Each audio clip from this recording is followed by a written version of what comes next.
Welcome to the Law Firm Growth Podcast, where we share the latest tips, tactics, and strategies for scaling your practice from the top experts in the world of growing law firms. Are you ready to take your practice to the next level? Let's get started.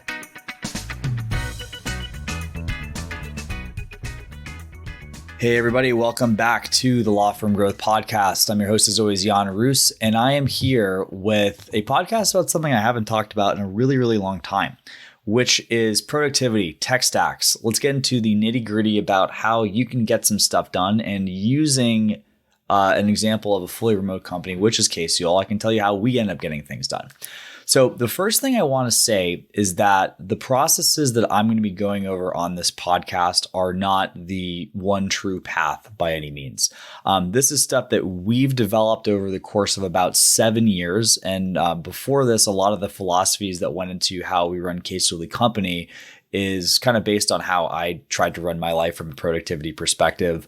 And a lot of the reasons why some of these things might seem like they are overly restrictive or, kind of some people could argue over-engineered is because I personally am a very, very high quick start individual. So it's super easy for me to lose attention on what I'm focusing on.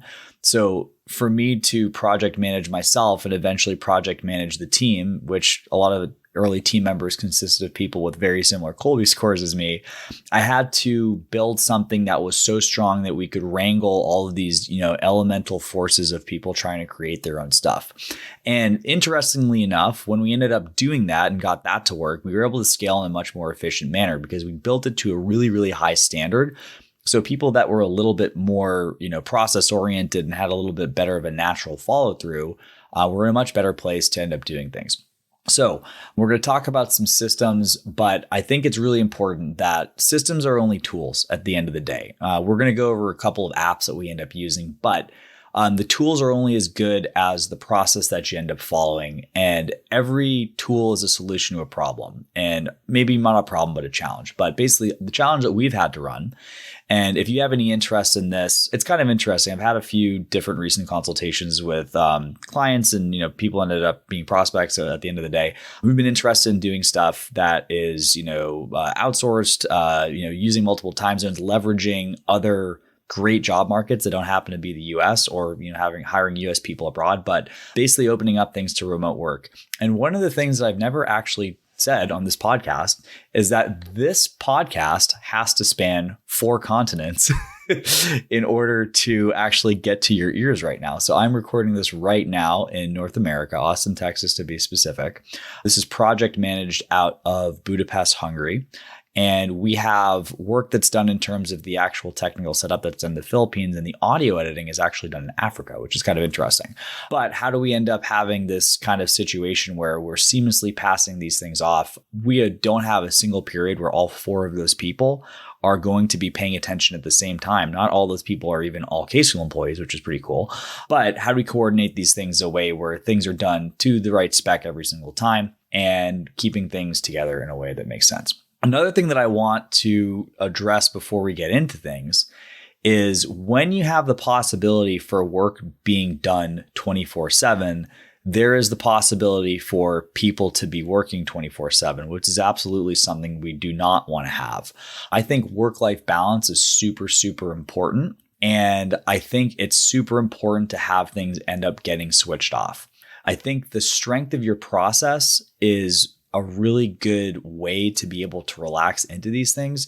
If your process is shaky and the only way that something ends up getting done is if you're, nagging somebody over their shoulder to do it, then you're never going to be able to take a vacation. So in order to have the situation where anyone can take time off, you have to make sure that things are buttoned up 100%. I love this quote from David Allen, and a lot of the stuff that's kind of become the philosophy for how we end up running things at Casey comes from the book Getting Things Done by David Allen. So if you don't have a system that you can trust 100%, then you have to have mental bandwidth committed to making sure that those things are done. And every single time you have a task that you're not certain is going to be happening, it's almost like you have like an open tab on your browser. And before long, and if you've been in this situation, this might be a reason, you have a lot of things that are happening in parallel, and you actually have a ever expanding to-do list with an ever decreasing amount of resources to deal with that to-do list, right? So it's really important to have a system that's bulletproof, that we understand that we can, try things out, and not only something that's theoretically bulletproof, but something that's bulletproof in practice. Make sure balls aren't being dropped. And another benefit to getting to do this, besides the fact that we can coordinate teams across different time zones and get people a situation where they can take vacation and not really be worried about things that are happening and making sure the trains run on time, is we've also made one interesting twist on this, and we challenged ourselves to build an organization that runs without email.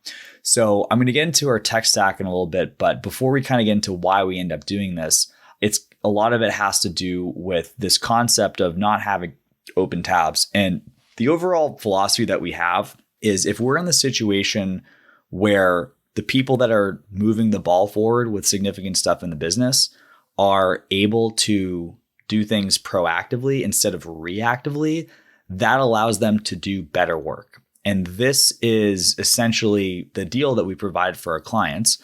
There are absolutely drawbacks in terms of how quickly that we can respond to things, but the payoff is that the quality and the depth of the work that we're doing is going to be far superior to if we're running on a, who yells the fastest gets their thing done the first kind of a basis, right? And I'll get into, there actually are situations where somebody should have an emergency, and we'll get into what that is, or a situation where people do have to be reactive. But outside of that, for most of the people that are doing project-based work, as opposed to recurring work, balancing ad accounts, speaking to clients, making sure we're following up on things, we want to make sure that they're able to do things in the order and following their own energy as much as possible too. And I'm not talking about this in like the woo-woo alignment aura type stuff. I'm talking about whether they have more energy at the beginning of the day, later of the day, whatever they happen to want to do it, right? So let's get into the major softwares that we use. So basically, we have email as an absolute backup, and that was basically the way that we ended up running things by default as a company. That was kind of the starter. The problem with email, and this is something that I didn't come up with. I think this is, I might have heard this in the Tim Ferriss podcast, but emails where other people organize your to-do list, which is not a really, really great way to be proactive. The other thing too is that if you are open in any capacity to email, you open it email as long as you are around, right? So that's the problem. We don't want to have situations where people are checking emails until 10:30 at night and losing sleep or whatever and getting stressed out on this stuff too. So we take email out for internal concerns, and as much as possible, we try to take email out as a method for communication for client concerns.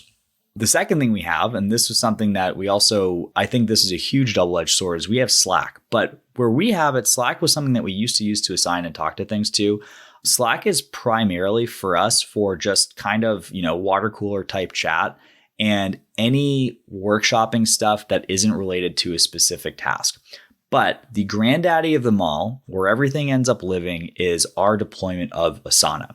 So if you guys aren't familiar with Asana, it is a project management tool. I don't think it's the only project management tool, but it's a project management tool that we've decided to use. Some similar ones I know some people have success with are Trello, ClickUp, that kind of stuff. I think they all more or less do the same thing. I like the pricing for Asana. I've become used to the interface over the past couple of years, and I think the feature set is good enough at the end of the day. But in order to make sure that we have a system that people are following 100%, we need to be very, very harsh with what constitutes a real request and what doesn't. So our rule at Casiel is if it doesn't exist on Asana, it doesn't exist. Period. You can send somebody an email, you can send somebody a Slack message, but if it isn't referring to something that happens in Asana, then the chain of custody in terms of who is responsible for that outcome falls on the person who didn't assign the task, right? And then, I'm not going to get into too deep into concepts of who owns what processes and whatnot too. But at the end of the day, you have to have these things too, because, the more people that you get into the mix, and this is something we learned the hard way going from, a team of 5 to a team of about 25. Another kind of quick thing too, every single time you put past about 3 times in your team size, you have to redo all these systems. So this is kind of the stuff that we've seen from the other side of that thing. And again, we want to touch base in this episode when we hit 75, if that's a place we end up going. We might have a different conversation, but for the time being, that's basically the huge lesson we've learned at this point. So that's basically it. So when we have situations, and Asana's been fantastic as well, because we have at a glance, so we have ownership over tasks, right? So if I have to do something, there is a task right now for me recording this podcast. And then when I finish that up, I'm going to click complete on that task. I'm going to assign the next person to send this audio off to the editor, which is pretty cool. So at any time, we don't have to have the situations where emailing, hey, where was that episode? Or, hey, where was that client deliverable? Or, hey, did you guys get to that? Because there is one external single source of truth that everyone can watch without having to bug everyone about. It's kind of funny too, because I probably shudder at the thought of how much stuff, like how much time, how much life I've wasted in checking up on things that could have been solved with a solution like this. But this actually is really, really good on taking everyone's bandwidth down, and like just we're eliminating so much friction within the communication of the business, which is really, really cool. The other thing that's awesome, and this is something that we've actually kind of gone even deeper into Asana. So we used to have a much more Google Suite dependent source of things. So we would keep things on Google Docs, Google spreadsheets. We have all these different things for archives, but we've moved as many things as possible onto Asana. And I'll give one super quick tactical example of what we're doing. So every single meeting that we have within Case Fuel, we actually have an Asana board too. So what's really cool about this, whether it's we run an all hands tactical meeting just for the leadership team every Monday. Don't call me on Mondays. That's what I'm doing. I'm just kidding. It's only an hour, but basically every single person has their sheets with their KPIs. That's automatically they're populating them on their own, but it's automatically linked there. If I come up with something, it doesn't matter whether it's, 10 minutes after the meeting or, at Saturday at, 5:30, if something pops up in my head while I'm, going to a restaurant or something like that, I can place it on the Asana board. And then the next time that meeting ends up coming up, that is a topic for discussion. And so the cool thing about this is that my coming up with an idea doesn't necessitate anyone else's attention being drawn away.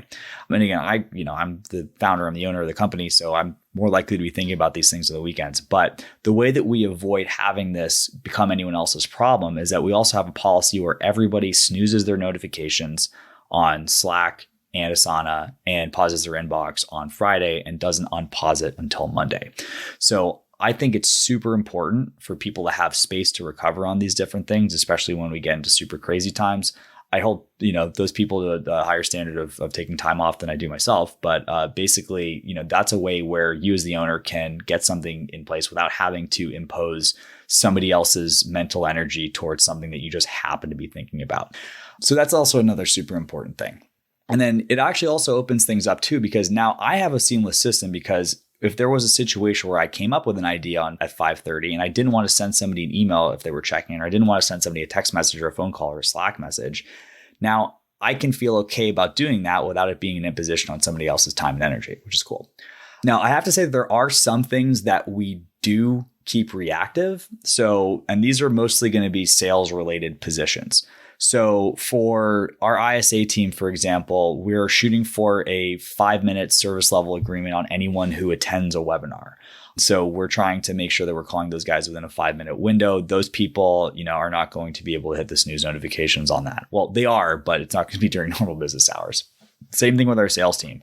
If we get a lead that's coming in from who knows what source, we're going to try to get to that within 5 minutes as well.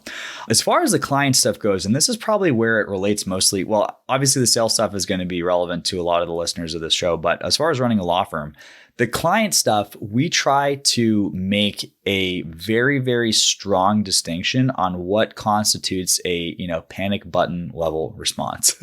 And we have specific protocols for this, and we set the expectations with clients on what ends up doing, because the default, and this is definitely the true of your legal clients, is there's certain kinds of people where you give them the finger and they're going to end up taking your entire arm. They realize the louder I yell, the faster I'm going to get this done. And just like any other animal, they're going to be pursuing the stimulus that gets them what they want, right? So the alternative to that is setting out certain things about, what constitutes an emergency. If we have a ad campaign that's been live for 6 weeks and somebody doesn't like this shade of blue that's on their landing page, I'm sorry, that's not an emergency. I don't care how loud you yell. It's not going to really make a material difference on what's going to happen with that campaign, even though you might think it is in your opinion. If we have the situation where somebody's active ad budget's going to a different attorney, God forbid, and this doesn't happen, but that would be a situation where we'd have to, pull the stop lever and make sure that, something is fixed before we continue to spend any money. But again, these are the kind of things that you have to outline with your clients when you're getting started, because you can't say, after the fact, well, I didn't feel like responding to that because I don't think that's a really big deal. Bad situation, right? So again, for those panic button level things, we let people know. And then, there is a panic button, right? So if you want to send to, I'm not going to say what the email is, but I mean, there is a certain thing that you can do within to end up doing that. That will broadcast to a Slack channel. If anyone's on deck, then they're going to be doing that. So there is, a backdoor for that stuff. But it's important to give people the option, because that also tells you what is and isn't okay. We can't just say like, hey, look, this is, some sort of 4-hour work week lifestyle business. We just don't answer to anyone anywhere, because, you also have to have a level of service for some things, obviously. But in defining what does constitute an emergency, you're open to defining what doesn't constitute an emergency. And if you don't name what that distinction is, everything is emergency. I want you to let that sink in for a bit. So that basically wraps it up. So again, just to kind of recap, we are an email-free company. We do everything on Asana. It's super important. It doesn't have to be an Asana, but if you have a third-party project management system, you need to make sure that there is one source of truth. Otherwise, people are going to pick their favorite, and you're not going to be speaking the same language with anyone in the business. And the kind of outcomes we've been able to do is being able to run a remote team where very few balls are dropped. And if balls are dropped, we have this extremely clear chain of custody into how to happen. And we're immediately able to correct these things. But it does take a little bit of work, but that's how we end up doing it. So I hope this was fun for you guys. If you have any questions, make sure to kick a comment over in the show notes or drop us a line down at the website. But for everybody else, I will see you guys next Tuesday at 8 a.m. Eastern on the Law Firm Growth Podcast. Thank you for listening to the Law Firm Growth Podcast. For show notes, free resources, and more, head on over to casefuel.com/podcast. Looking forward to catching up on the next episode.